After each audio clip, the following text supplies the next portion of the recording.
Good morning, professionals you trust. This is Tania McLaughlin with McLaughlin and Associates of American Family Insurance. I am your insurance advisor from McLaughlin and Associates, your insurance team.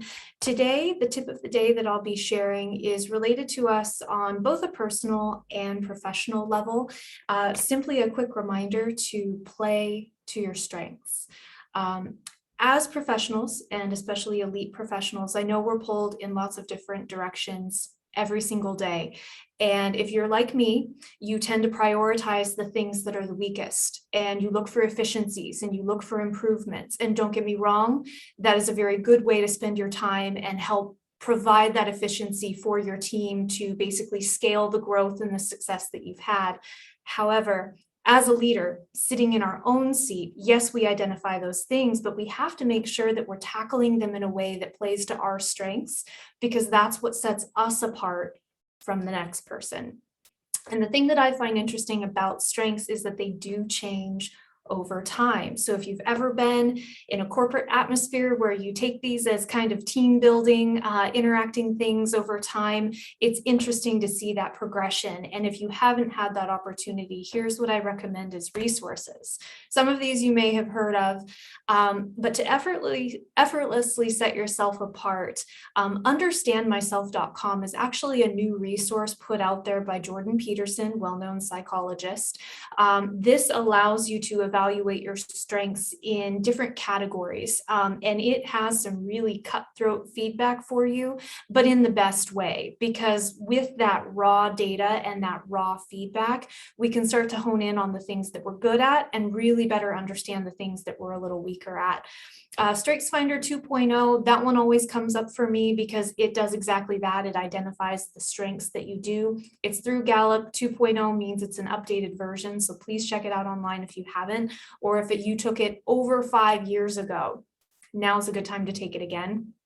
My personal favorite, though, that I go back to probably about every 6 years is the Myers-Briggs type indicator. So Carl Jung put this together. You guys might associate this with INTJ, ETFP. So those are personality types, not necessarily specifically strengths, but they do help you understand how you tackle the world as an individual person and how your brain processes that information. So when finding your strengths, you can see kind of where those come from internally. So that's my tip personally. What sets me apart as a professional is actually my ability to master and explain complex concepts. My chosen profession is insurance, but I am an avid reader.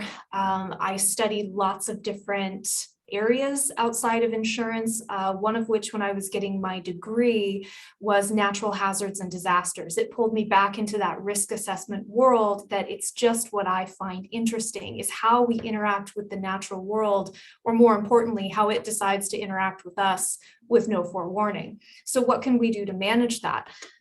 So my insurance tip for today, as I wind down my time, is did you know that everyone lives in a flood zone? I came across someone the other day who wasn't aware, so I thought I'd share. And this is just a quick snippet of a flood map direct from FEMA.gov if you'd like to check it out. Everyone lives in a flood zone because the definition of a flood is an area of land that has been inundated by water that is normally a dry 2 acres, or it impacts more than one property. Okay, so 2 acres of normally dry land, or at least you and a neighboring property. That's a flood. So if you think about it, yeah, home policies cover piping that fails in your house, sudden water loss, sudden rainstorm, rain, wind, hail, that's all covered by homeowners insurance. But as soon as that water's on the ground and it's rising, that's flood. And you don't have to be in a high-risk flood zone for that to impact you. I've seen it with people that have water come up into their basements after a huge rainstorm. Perfect example is a home that I bought years ago up in Sultan, on a mountaintop up near Stevens Pass, not in a high-risk flood zone. However, if that dam up the road were to have broke, we would be completely inundated. If that river next door, and you can see the example of how the flood zones change, this is just in one neighborhood. This isn't any farther than about 2-mile radius around, and you can see how those flood levels change. Final thing I'll leave you with is these flood maps are updated regularly. There was a huge remap that happened last year and the year before nationally.